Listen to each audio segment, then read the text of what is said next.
নমস্কার বন্ধুরা, আজকে আমি মুরগলা কাছের ঝাল বানাচ্ছি। মাছটা আগে ভেজে তুলতে গেছিলাম, পেঁয়াজ কুচি করে দিয়ে একটু ভাজার পরে মাছটা আরেকবার দিয়ে একটু নাড়াচাড়া করে নিচ্ছি। এটাতে আমি মশলার জল, সর্ষে পাউডার, কাঁচা লঙ্কা, রসুন একটু বেটে একটু লবণ হলুদ দিয়ে কিছুক্ষণ ভিজিয়ে রেখেছিলাম সর্ষে পাউডারটা।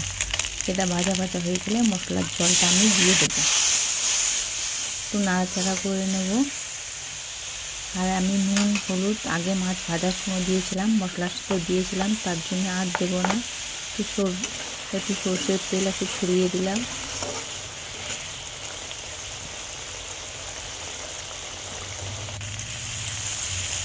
অল্প একটু ধনে পাতা কুচিয়ে দিয়ে দিলাম। আর মাছটা হয়ে গেছে।